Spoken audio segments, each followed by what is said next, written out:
What is up, everybody? Welcome back to, once again, another post-game show on my channel. My name is Josh Fan of ShowMeFootball.com, covering your Missouri Tigers.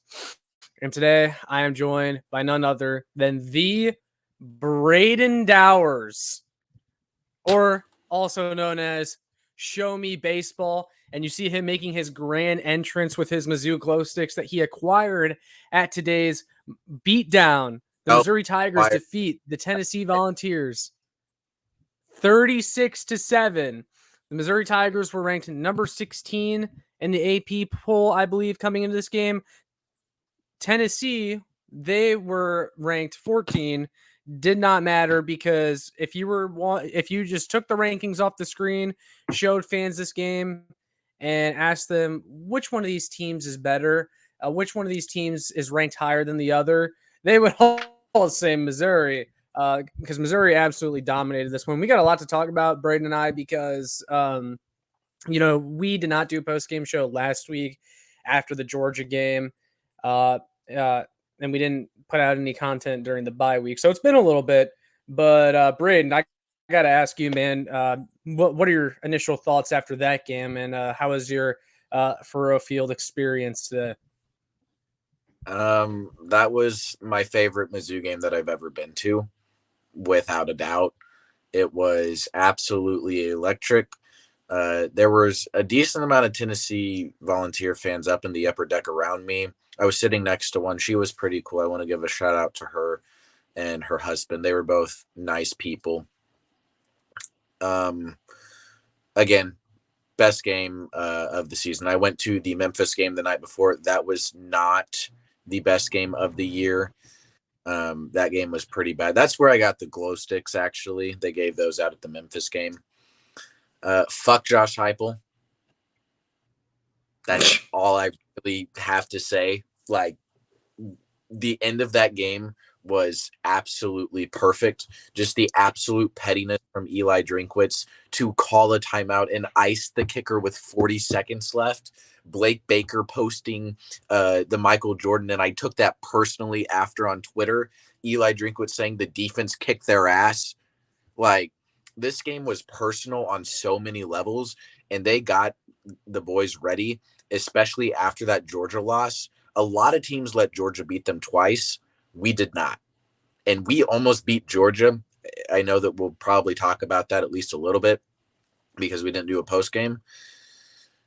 But this game was this game was perfect. Absolutely perfect. I got Shakespeare's beforehand, then went to the stadium. It was about mid-50s. Kansas fans wouldn't like that weather. They can't handle it. They lost to Texas Tech. Got to watch that in the stands. That was amazing. Piggies got absolutely demolished. Oh, boy. What else is there? What else is there to say? Cody Schrader is going to win the fucking Heisman.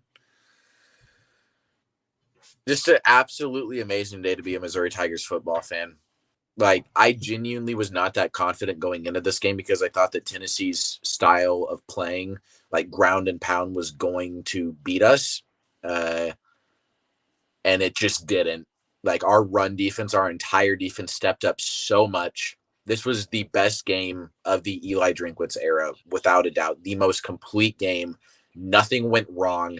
He coached perfectly. He managed the clock perfectly. That final drive at the end of the second half, flawless. Cody Schrader will inherit the name of my firstborn child. Yeah, there's a lot to unpack here with this game. So, we should all be celebrating this because Mizzou moved to 8-2 on the season, and it's been a great year. However, I can't help but feel after this game, and I definitely started to feel this once we started to go up big on Tennessee in this game, the fact that had you just, made a couple more plays against either LSU or Georgia, this team would be in the college football playoff. And that stings just a little bit. But also talking to you after the Georgia game.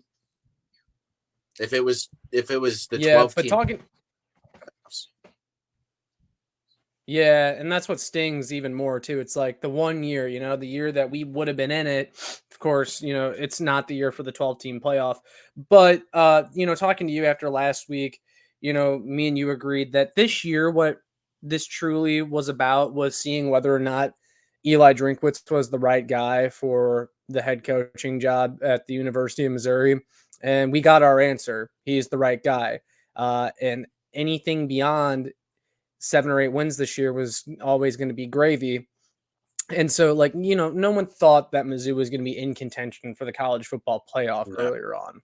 No, we've that already no one thought that was going to be a possibility. yeah, Yeah, we've and already we've overachieved. it doesn't matter. It stings a little bit to be missing out on the playoffs because of a couple bad plays against LSU and a really close game against Georgia. But I'm feeling great. We just kicked the ever-loving shit out of Tennessee. We beat Kentucky on the road. We kicked the shit out of South Carolina at home. We kicked the shit out, or we didn't really kick the shit out of them, but we beat K-State.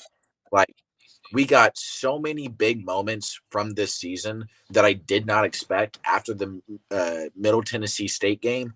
I had no expectations for this team. I thought that it's going to be the same old bullshit over and over again, and we were going to go 6-6. And we showed up at the K-State game, and we genuinely have not played a bad game of football since. And this was by far the best, A plus effort today. Yeah. There was not a single thing wrong with this team outside of one bad Connor Tollison snap. That's the thing is that, you could poke holes in most of Mizzou's performances this year. Even in the games they won, people would talk about how they didn't really put teams away when they could, let them linger. And they did let Tennessee linger a little bit kind of in the first half and then in parts of the second half before things started to break open. But in the end, you absolutely walloped top 15 team at home, basically beat them by 30 points. You can't ask for much better than that against a ranked team at home. And that's the most impressive part too, is Tennessee is ranked about as high as anyone we've played this year, besides Georgia, and you just crushed them. And how about our boy Cody Schrader? He's one of very few players in FBS to rush for 200 yards and have 100 yards receiving in a single game. 35 carries for 205 yards. There's only two other guys that have done that against a ranked team. Devin Neal and Christian McCaffrey. Yeah, I saw the tweet earlier. Devin Neal and Christian McCaffrey were the other two. But Cody Schrader, 35 carries for 205 yards and a touchdown, 5 receptions for 116 yards, which I've found very surprising because Cody Schrader has been a great running back, but very rarely has he been a factor in the receiving game. But he absolutely tore apart Tennessee's secondary in this one. And this is looking at the results, a lot of people, if you had showed them these before the game, I feel like would have been shocked because we know Mizzou has a good offense, but Tennessee has a relatively good defense. And then Tennessee's rushing game on that side of the ball has been one of the best in the nation this year. And everyone was hyping up Jalen Wright heading into this game. Not a single player on Tennessee, not a single running back topped 30 yards rushing. Joe Milton had 10 carries for 36 yards, but Jalen Wright did absolutely nothing. He also fumbled the ball on one of the fumbles that Mizzou recovered. Dylan Sampson did nothing. Jabari Small did nothing. Mizzou completely shut down the Tennessee run game, which is why they were able to win so big. Yeah, I mean, they only had 3.6 yards per carry the entire game. And that was my biggest worry, was that Tennessee was going to dominate the line of scrimmage. They were going to dominate the run game. And when they needed to take deep shots, they were going to be able to with Joe Milton. And the Missouri offense completely took that narrative and did it themselves. We completely dominated time of possession. Tennessee ran 3 plays in the first quarter. That's how good the Missouri offense was at just controlling the ball and going on long, methodical drives. This game completely changed how Missouri, just like how they ran their offense. Then they did it a little bit against Georgia last week, definitely in the first half, where they just controlled the ball until they had to start playing from behind. We completely dominated the line of scrimmage on offense. We ran. There was an entire drive. We literally did nothing but run outside or inside zone every single play, and we got down into field goal range. Like literally every single play. I don't think that we threw it once. Like it was just an HB dive up the middle, inside zone with Schrader, or an outside stretch play with him.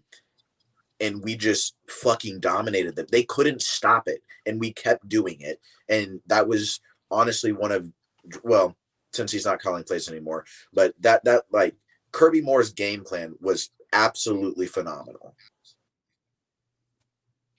Yeah, well, it's funny because I know you're about to say Drink, and it's like, well, he's not the offensive coordinator, but it's funny because all season long, whenever it's been a bad play, it's been Drinkwitz. There's Drinkwitz's play calling, screw Drink. But whenever it's going good, it's Kirby Moore calling the plays, right? But Kirby Moore. They've both done a phenomenal job at changing this offense. Yeah, no, Kirby Moore definitely deserves a bunch of credit, and he should be a top nominee for the Broyles Award that goes to the best assistant coach in college football because he's really transformed this offense and made these players into players that no one really thought that they could be. Like Cody Schrader, we knew he was a guy that would be in the rotation after last year. I don't think anyone saw him leading the SEC in rushing by such a large margin, though. Brady Cook, we knew that there was some potential there, but people were left feeling unsatisfied after last year, and now he's a top 3 quarterback in the SEC. Luther Burden, most people were expecting a step forward from him, but I don't know if anyone was expecting the type of year that he's had. Just you look around, there's not a single player on this offense that has gotten worse. Mookie Cooper is another one who's had a very good year after really being quiet since he's been at Mizzou. Theo Weiss has been better than he ever was at Oklahoma. I mean, this offense is just clicking on all cylinders. Sure, do they leave a little bit left to be desired sometimes, kind of like when Brady Cook threw that interception in the first half. Yeah, and some of the red zone offense is a little frustrating, and some of the lousy play calls like the quarterback draw in the red zone, that kind of stuff.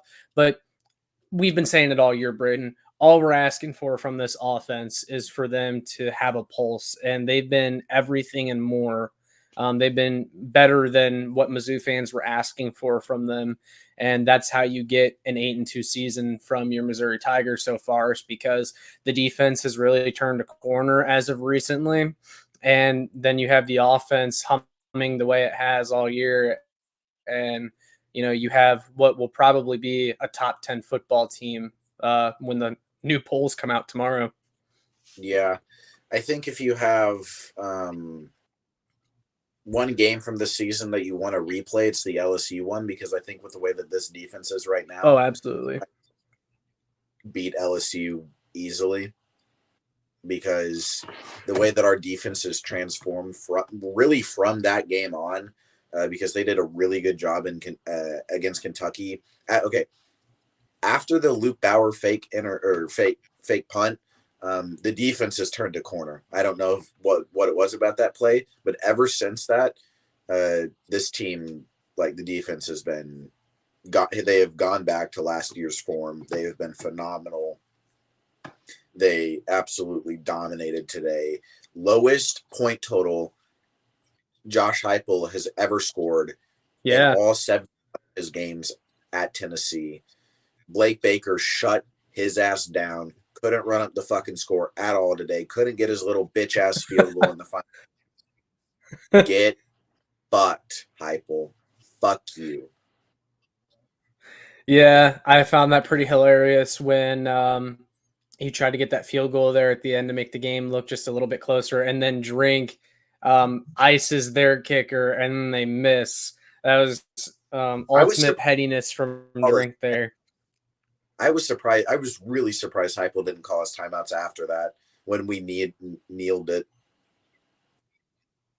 I thought that I don't know. It definitely seems like something he would do, but at that point, he knew it was over. So I don't know the point in trying to make that game longer than it has to be. But Drink and um, in his interview on the field after the game about how this team was standing on business and they had some unfinished business from last year. They even showed some clips before the game of Drinkwitz kind of looking very beat down on the sideline after Tennessee put up 60 on us last year. The last couple of years, Drinkwitz did not forget about that. This team did not forget about that, and their motto for this game, what was it like? Give them hell for all 4 quarters or 4 quarters of hell or whatever. That was kind of their motto for this week. They really did not want to let up on Tennessee at all in this game, and they really didn't. The offense took some time to score some touchdowns, but the defense just absolutely dominated. And that's the most surprising part of this game and the most impressive part of this game. Joe Milton actually wasn't bad, but they were never going to win this game with Joe Milton's arm. That was never going to be the case. If they had won big, it was going to be because of their vaunted rushing attack. But that just really did not happen today. And it's funny because I remember seeing some stuff on Twitter before the game from some Tennessee fans. And let me tell you, I'm very glad we beat them this year because they have won far too many of these in a row. It's honestly embarrassing because Tennessee really is not that great of a program anymore, and you should not be losing to them 4 times in a row. But you know, a lot of Tennessee fans were very cocky coming into this game, and I saw one of them talk about how bad our run. Like I had so many marks that I was able to go back to and just light them up. It's great. Yeah, their fans have always kind of been that way. Very kind of like Arkansas fans. Just no matter how many times you push them down, they always think they're the big brother, and they're not. And but the Tennessee has had some stuff to hang over us as of recently because they have won the last 4 in a row. But it was good to put them back in their place today. And another thing is Drinkwitz. He's had a hell of a year, but it was also nice to see him finally conquer that demon that was Tennessee. Tennessee had been a thorn in his side since he's been the head coach. There were a lot of things that Drink struggled with in years past, whether it was winning on the road, whether it was beating ranked opponents, beating Tennessee, beating Kentucky. And this year he is just, he's checked every single box. And I think the only team that he hasn't beat in the SEC East now is Georgia. And he's closer than literally anybody else. And I think that Kirby Smart. I think that he respects Drink more than just about anybody else in the league because he realizes what Mizzou has been building and what we've done. And that's a win against Georgia on its own. And I think that we're going to be their biggest threat for a while. Or we're going to be one of their biggest I think threats. so too. And I don't think it's a knee-jerk reaction to say that at all because like you said, we played them closer than anyone the past 2 years. I even made a little video after the Georgia game and uploaded it after the game, a couple days after. And I had a lot of Georgia fans on that video say, you guys got a hell of a team. You got a hell of a coach, don't hang your head after that one. Like and I've seen a lot of that from Georgia fans. A lot of them are very respectful. And even Georgia fans know how to act, unlike Tennessee fans or Arkansas fans. Like we haven't even beaten Georgia and their fans recognize the kind of program we are, where, we can kick Tennessee and Arkansas's ass every single year for the next 10 years. And they're going to do the mental gymnastics to say that they're better. Yeah, like we beat Arkansas like 5 years in a row now, and we still have their fans. Like I remember at the SEC Media Day, just because the clip resurfaced of an Arkansas fan saying like, Arkansas is the better team. They just haven't won any of the games. Like, that was that was the guy from Hogbeat, I think, the Arkansas rivals side, John Neighbors or something like that. Yeah, like he's like, Arkansas is the better team. They just don't win the game. That it makes absolutely no sense. They were better for one season 2 years ago. when they did, like they kicked the shit out of us in Fayetteville. And you look at what teams like Georgia are doing. They just kick the ever-loving shit out of Ole Miss. Like, kick the fucking shit out of them 52-17.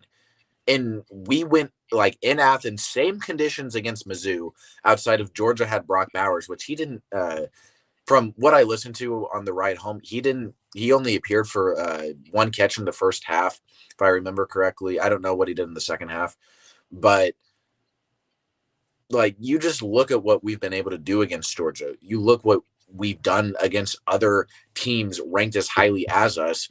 I genuinely think that we could beat most college teams right now. If you put us in a game against any Big Ten team besides maybe Michigan on a neutral field, I think that we win. I think you put us up against Ohio State, I say we win. You put us against Penn State, I know we win. And yeah, like, and I still think Oregon, I think that those are very winnable games. I think that whoever we get in a bowl game, hopefully in a NY6 Bowl game, as long as we close out the year against Florida and Arkansas. And I have a little bit to say about the Florida game, mainly because they're going to lose to LSU tonight.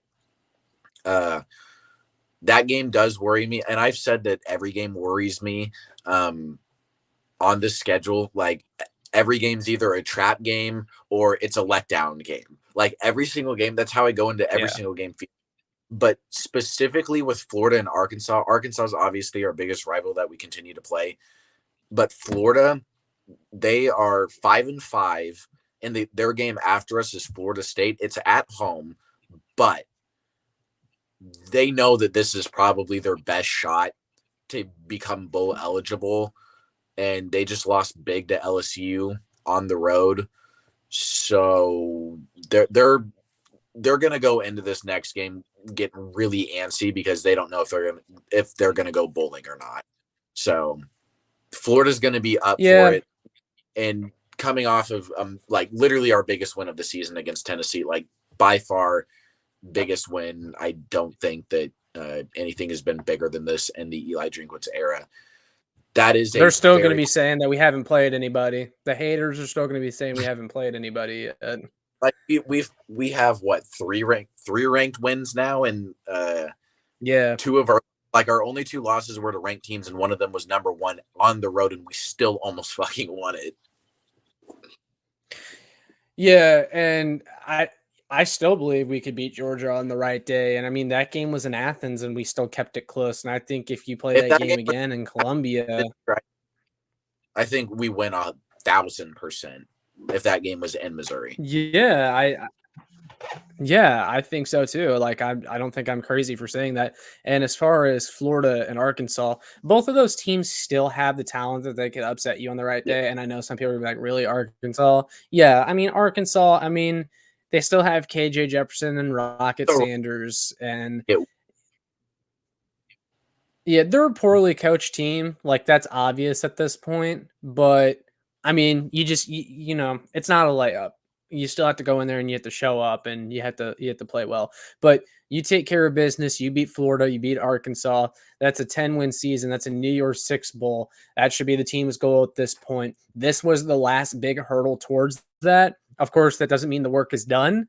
But now that you've won this Tennessee game, you know, you're going to be favored against Florida. You're going to be favored against Arkansas. You'll probably be favored against Arkansas by double digits. You're going to be a top 10 team. Those should both be wins. And Florida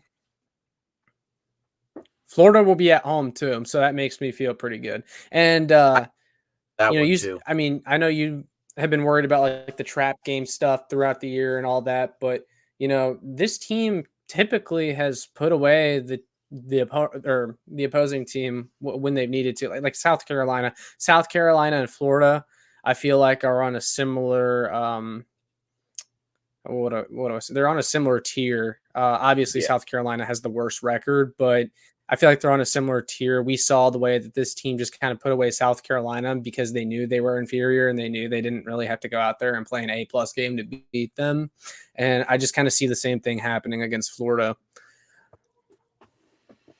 I think that Florida has a lot more talent than what you're giving them credit for, because Napier has done a really good job recruiting. I just think that for how much shit you gave shit you give Shane Beamer, I do think that he's a better coach than Billy Napier. Napier, like he cannot go on the road and win in the SEC outside of beating South Carolina. So Yeah, maybe better coach than Beamer. I don't fucking know. But I guess they are kind of on the same tier. But I am more worried about Florida because they were able to absolutely dominate a team like Tennessee. They did get absolutely crushed at home or on the road against Kentucky, got crushed at a neutral site against Georgia. And I think that this Missouri team, like, even if they do lose to Georgia or LSU or another top dog of the SEC, they're going to bounce back.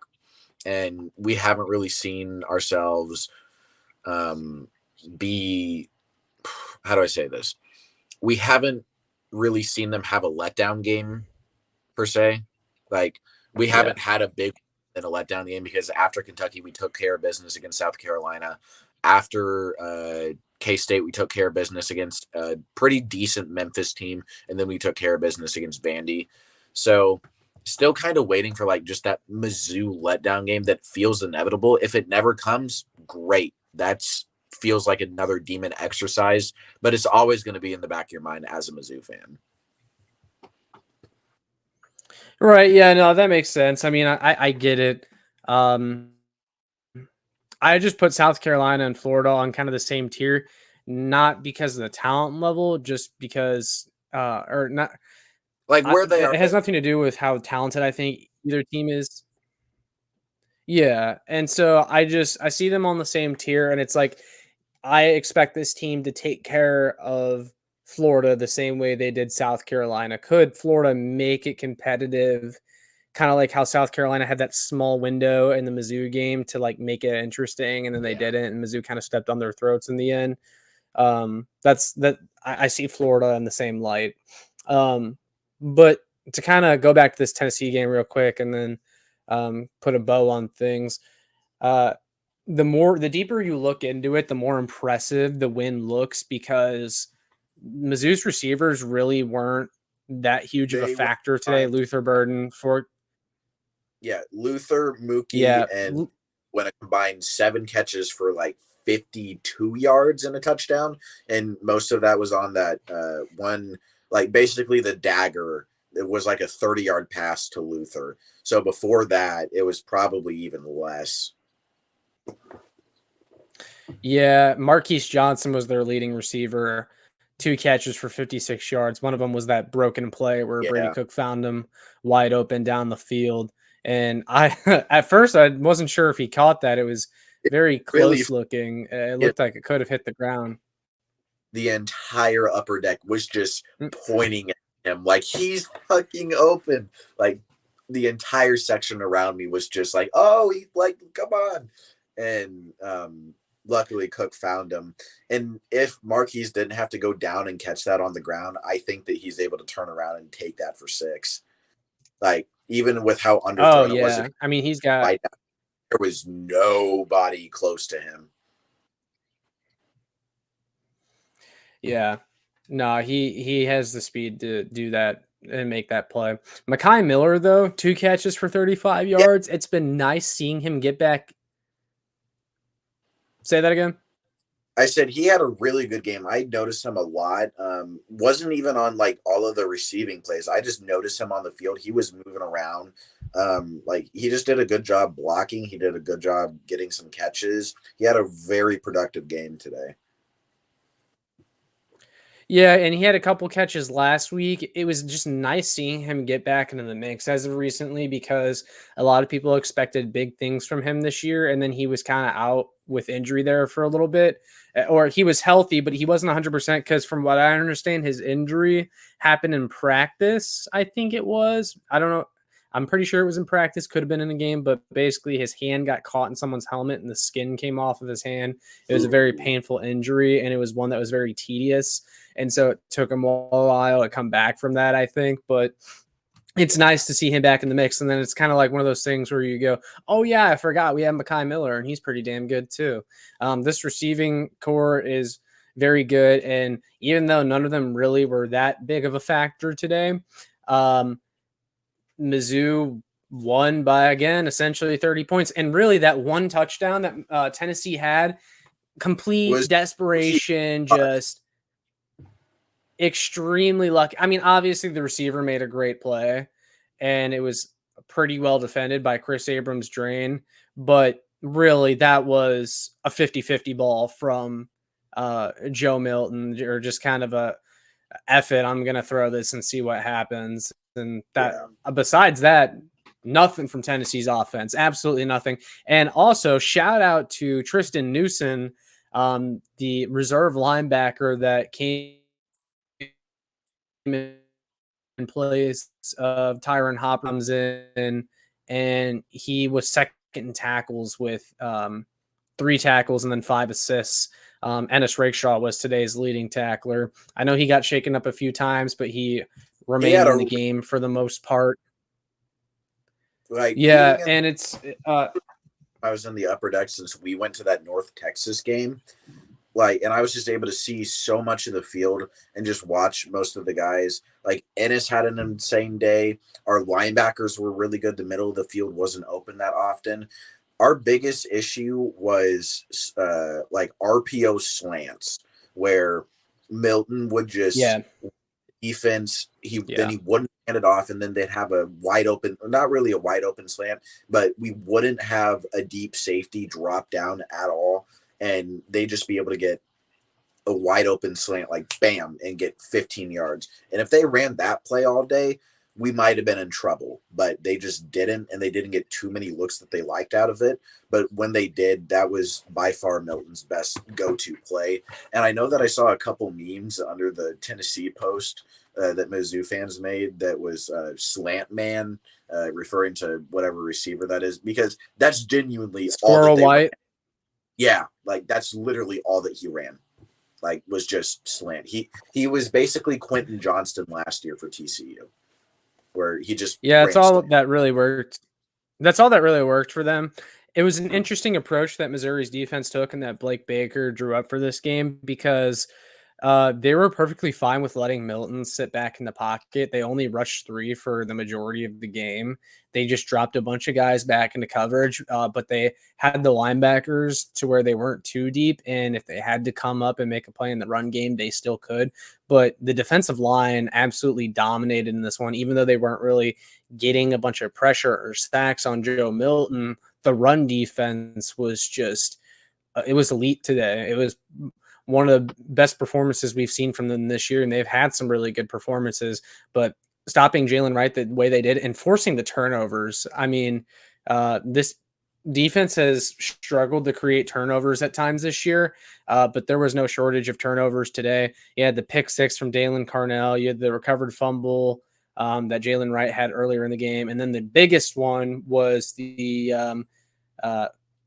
it was the fake handoff that the Tennessee failed to execute, and instead Jalen Wright knocks the ball out of Joe Milton's hands. Mizzou recovers, and that essentially ended the game. That play right there. Definitely. Like, defensive line was weird because it never felt like they were getting to Milton, and Milton had pretty clean pockets for a lot of the game, but he never was able to take a deep shot outside of that one ball against Chris Abrams-Draine. Like, they didn't take that many deep shots even when Milton had an absolutely great pocket, because the coverage downfield was so good. So they didn't really need that pressure. And then on the run plays, they were just in the backfield every single time, and they wrapped up and they made clean tackles. And they were like, the defensive line was great in the run defense. They weren't the greatest in pass defense, but they didn't really need to be. Yeah, no, I mean, there was no need. The defensive game plan was perfect. They executed it perfectly. I saw a lot of people during the game saying, "Oh, we got to get more pressure on Joe Milton." I'm like, we don't though. Like, it's working just fine. Like, would it be nice? Yeah, but the only rushing 3 worked. It worked, so I'm not complaining. But Mizzou dominated the time of possession in this game. They held the ball for nearly 40 minutes. Tennessee only half that, and it was a little bit discouraging early in the game when Mizzou was dominating the time of possession, and they held the ball for like an entire quarter, and then they were down because of one fluke touchdown that Tennessee was able to score. It's like really all that, and now you're down 4 like that. That's just kind of demoralizing, but it didn't matter. And Mizzou, they had 530 total yards of offense on the day. 275 passing, 255 rushing. They averaged over 7 yards per play. They held Tennessee to only 5 of 13 on third down, whereas our third down efficiency, 11 of 17. And one of the biggest plays of the game, and it's not going to get talked about because the drive did not end in a score, but that third down, when we were backed up in our own end zone, and Brady Cook looked like he was about to go down, comes out of nowhere. Yeah, comes out of nowhere, runs for a first down. Even though we did not score points on that drive, absolutely massive to get out of a jam there and eat time off the clock. And then, sure, you punted back to Tennessee, but to give them the ball back on their own 20 as opposed to midfield, huge. Yeah, I mean, I texted you. And I'm like, that was a great possession. Like, I don't care that we only got to the 30. You were down on your own 1, and you had to run UB sneaks in a row. And then we're able to get Brady to run on the outside. Like that was an absolutely phenomenal possession. And I think that you can, like, all of the credit of that drive goes to Brady and his ability to just get 30 yards, get us into position where we could just punt it and not have to worry about it getting blocked immediately. Yeah, for sure. I don't know if you're watching this good game, North Carolina, but holy shit. No, I'm not. What's going on in that one? Basically, Duke went down 4th and 7, had a go route, got a touchdown. North Carolina only had like 30 seconds left, and now they're in field goal range. Wow. 33. Well, speaking of other games, and we can talk about this because Missouri won. There's nothing to make fun of. What happened? Kansas. What? Kansas. What the hell? I mean, I understand they were on their third string quarterback. Right side ever at a Mizzou game. Like everything about tonight was perfect. But yeah, I had a parlay of Michigan money line, Coastal Carolina money line. Both of those hit, and then I had Kansas -2.5. So that didn't hit, which kind of pissed me off. But at the same time, I will gladly pay $20 to laugh my ass off at Kansas for losing to fucking Texas Tech at home. Yeah, and I understand they were on their third string QB, but Texas Tech does not have a winning record. And it's not even like the third string quarterback was the reason they lost. It was just poor coaching and bad game management from Lance Leipold, the reason they lost that game. If on their final drive, they were on the 3-yard line on third down with a chance to take the lead, and instead ran a fucking kicked the field goal. Terrible. Yeah, and Texas Tech played that perfectly because they called the timeout. They called the timeout when Kansas had the ball and not very much time left in the red zone. And the commentators were like, oh, terrible decision by Texas Tech. But it ended up paying off because it gave them just enough time to execute their game-winning drive for a field goal. So props to Texas Tech and screw Kansas. But it's been a great day. Yeah, Mahomes was there too. So that was cool. I'm glad he was there to see or witness Kansas lose. But it's a great day to be a Mizzou fan, and Mizzou beats Tennessee. But I'll have to ask you, Brayden. Well, where do you think Mizzou is ranked tomorrow, if you had to guess? Oh boy. Where were we? 14. Yeah. Right? Or 16 or 14. No, 14 in the college football playoff poll, 16 for the AP poll. Okay, AP poll. I'm gonna put us at 10. Okay. For the college football playoffs poll, we were at 14. I'm gonna put us at either 9 or 8, depending on how this Oregon goes. because Ole Miss lost. We're going to jump Ole Miss. We're obviously going to jump Tennessee. That's up to Yep. 12. We'll probably Who jump else? Penn State, I think. Yeah, jump Penn State. That's 11. Where was Utah ranked? Weren't they pretty high up? I think they were above us and they lost. Yeah, I think you're right about that. Here, let me check. Yeah, they were ranked 13. Okay, so in we the will AP be poll. or no. They were ranked 18, so no. We'll jump them in the AP. Yeah, AP for sure. Shut up. Shut up, Rufus. I'm not really sure who else will jump, but I'd like to think that like with the with the way that we beat Tennessee today, yeah. Do I think that we're going to get any respect? No, because nobody fucking likes Mizzou. But if Oregon loses tonight, I think that we jump them. I don't think that they do. North Carolina's, they just went into overtime. So I don't know. I'd like to think that we can get up to number 10, maybe number 9. Truthfully, I think that we are a top 7 team. I think that if this was a 12-team playoff, we should, or at least we would be in it, or at least we'd be deserving of it, for sure. Yeah. God damn, I wish, man. I really do, because it'd be awesome to see this team in the playoff. It's been a very special year, though, regardless.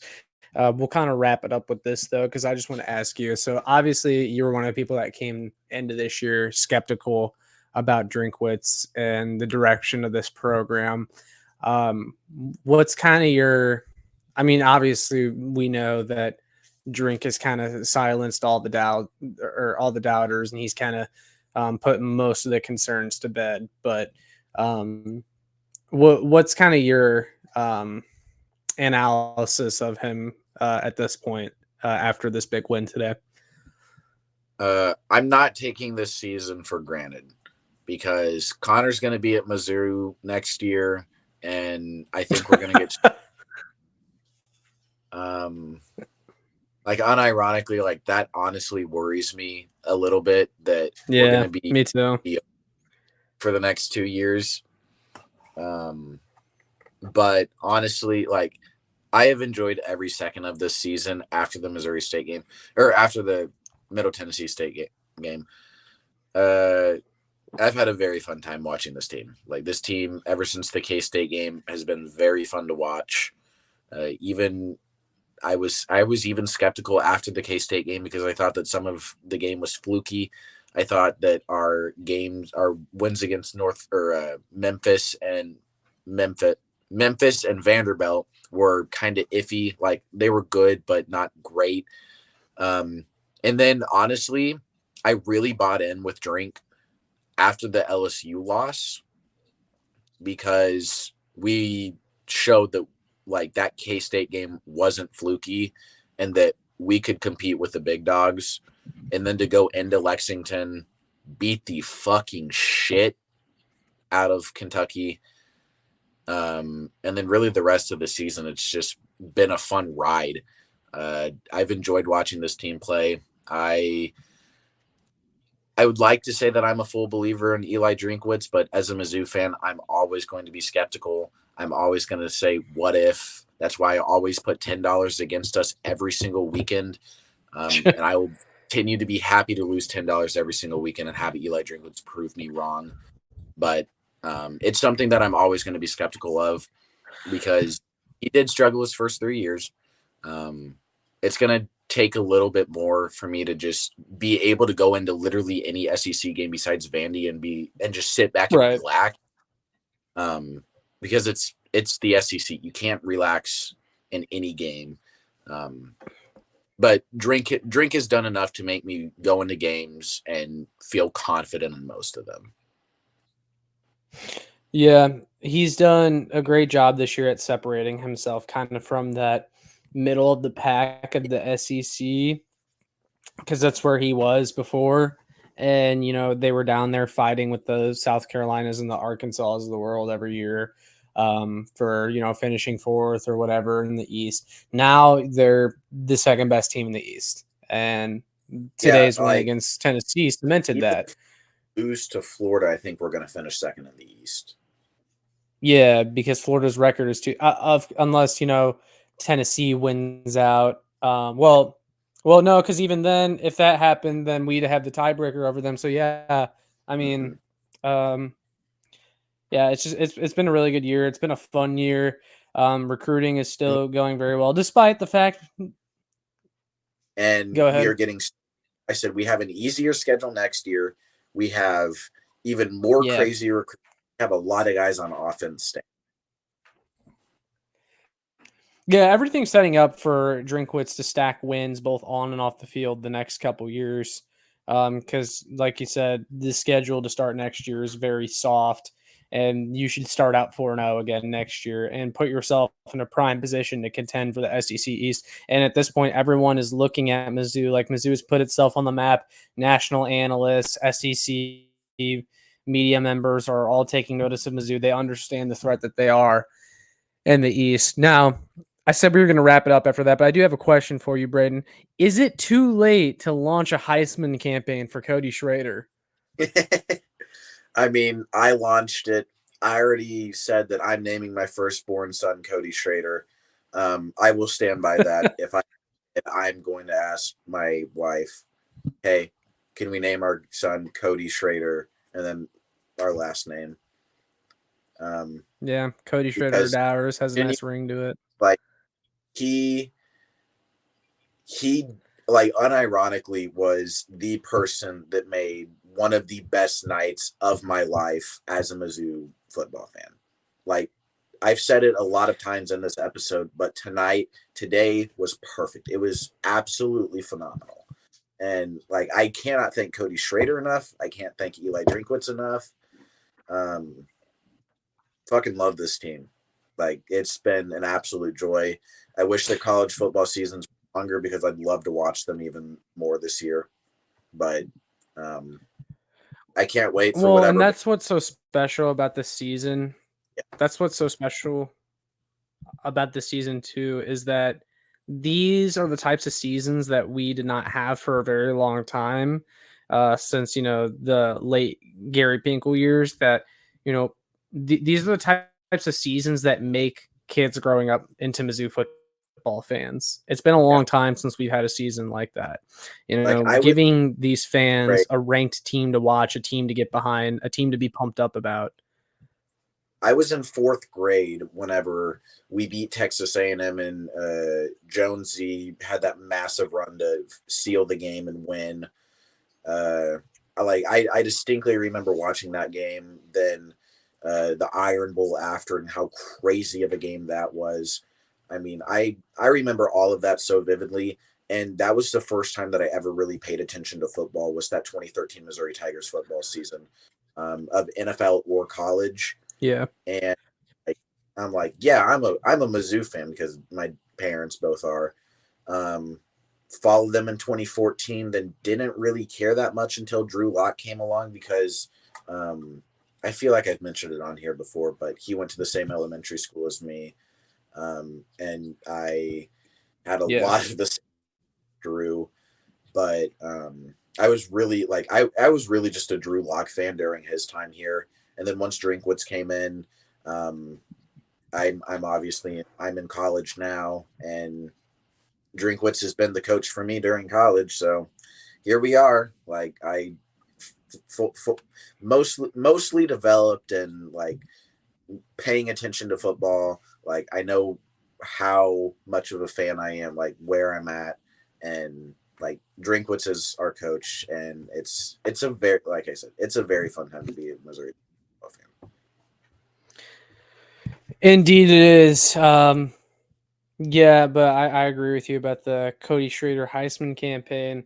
And again, I don't think anyone was expecting this guy to be the top rusher in the SEC. There were times where like Ray Davis from Kentucky was getting all the buzz after he had that like 250-yard game against Florida, but Cody Schrader has stormed back to separate himself as like the best running back in the SEC. And it's just, it's amazing because he's not overly athletic or fast, but he just gets the job done, He's and going to he's be great at reading his blocks. he's going to be a great center. Yeah.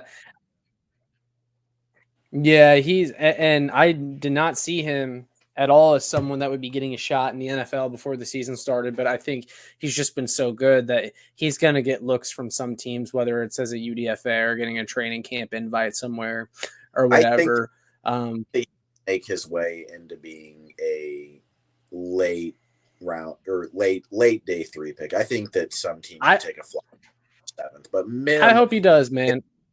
yeah, like I really hope that he does. That'd be a great sign for Missouri Tigers running Well, backs. it would be great for the program to be like, hey, we took this kid from D2. No one even knew who he was. Turn him into the best running back in college football, the best running back in the SEC, and we got him drafted. And I think that would be a great selling point to a lot of JUCO recruits, a lot of kids that are trying to transfer up a level. But and Drinkwitz did make some comment about that after the game, but. Yeah, I hope that for Cody Schrader. And by the way, that SEC podcast who we've mentioned a few times on here. First of all, sorry Shane about yeah, yeah, I know. I'm looking forward to their next episode. But sorry Shane about your volunteers. Secondly, I remember in a power rankings video that Mike did a few weeks ago. Someone said Cody Schrader top running back in the SEC, and then he was like, no, not even close. He just didn't see him as a top running back in the SEC. But now the play on the field has just been undeniable. He's the best running back in the SEC. Like, you can say that other guys are better, but when I watch the games, Cody Schrader is the best. And it's not even really that close. And I know Mike conceded earlier today that Schrader is a top 3 running back in the SEC. So it looks like we're getting the respect that we deserve. This team set out something to prove this year, and they've proven it.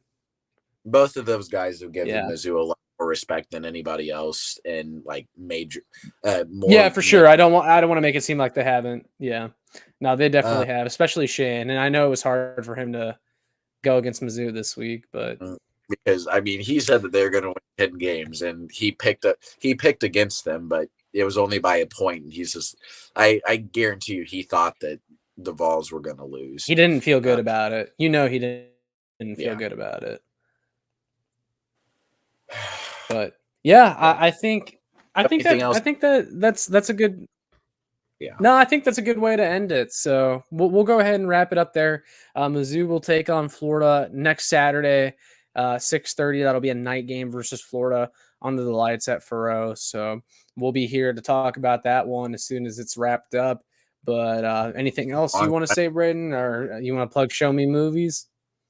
Yeah, make sure to go follow Show Me Movies. I just did what did I just do? I did a review of Holdovers. If anybody's still watching at 53 minutes into this shit, did a review over there if you want to watch any more of me or Josh, even though he hasn't done a review in months. I was going to do Five Nights at Freddy's, but maybe I still will. All right. I don't but yeah, Well, with that being said, that'll all be in the description. Show Me Movies will be in the description. If you guys want to check that out, make sure you like, share, and subscribe so more Mizzou fans can find this. And we will see you all in the next one. MIZ.